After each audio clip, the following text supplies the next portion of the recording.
dive into the Beetroot Nike Dunk Hi. Dunk Highs never do as well as the Dunk Lows. I don't know whether it's just the idea that they're more difficult to put on, but it doesn't ever make sense to me. This is not going to be a long video. I'm going to dive into a lot of the cue points for you to make sure that what you have is authentic, and you can squeeze it in and make sure that the lasting board is sturdy in there and that the shoe is made correctly with a two-piece outsole as opposed to a one-piece outsole, which a one-piece would be more like a cup sole. And that's where you get the ability to kind of squeeze it and it distorts and get out of shape. But this is the Nike Dunk Hi Retro, and the color is dark beetroot, dark beetroot. Style code is DD1399-600. So the first thing I always do is go inside of the box and look for a QC sticker and a stamp. There's no sticker, but there is a stamp, and it reads 040922, and then there's a separate 5. So 040922, I'm going to drop that down and go inside of the shoe, which is always hard. On the medial side of the shoe is where the tag is, so it's difficult to see it, and I apologize for the slowness, which I wanted to run through this video pretty quickly. Small code is VY, dates of production 2/23/22, 0406/22, 0406/22, 0409/22. Perfect as far as lining up the stamp on the inside of the lid and the dates of production. My second cue is always to go to the UPC and look at those 196, 149, 493. Yep.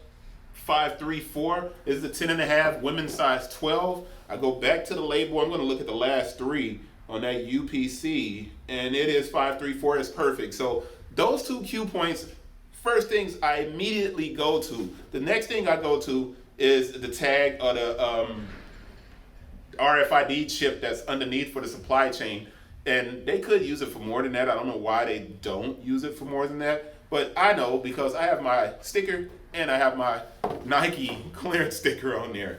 But let's get to a close-up of this shoe so you can see it. Like I said, this dark beetroot is just a really, really nice shoe, man. I mean, obviously it's synthetic leather. It's leather with a coat of polyurethane over the top, which gives it this really smooth finish, and it's stiff. So it's a little bit of a break-in. I guess like the Blazer, the Dunk Hi, because it does kind of hurt you over the instep when it's breaking in, it's a little bit rough, but this is a pretty shoe. Why it's not doing well in the aftermarket, who knows? Also on the Dunk Hi, these stars are less pronounced. And if you saw that, you would think that it was possibly a knockoff because these stars almost look smooth around the front of it. And I'll get to that in the close-up. So let's get to the close-up.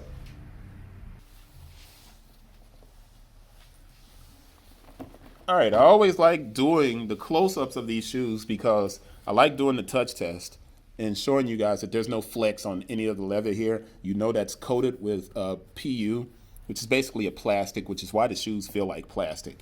In some instances, I think the shoe costs $115 retail. I think it bumped up from $110 to $115. As much as I love the color, the materials not being that great could be a factor. But then again, when you look at the Panda and the fact that that Panda sells every time it drops and it sells at about $200 a pair, there's no rhyme or reason for what sells with Nike sneakers, even in Nike lifestyle. It's like something becomes a wave and everybody simply rides the wave. There's not a color that Nike has made that is as rich and pretty as this color on this Dunk, but this Dunk is selling below retail, and like I said, it came from the clearance store at $59.99.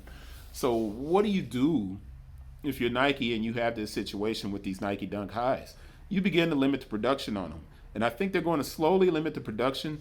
Dunks are kind of fading and losing the hype, and to kind of maintain the hype, Nike's going to begin rolling out the collabs with, concepts and things like that.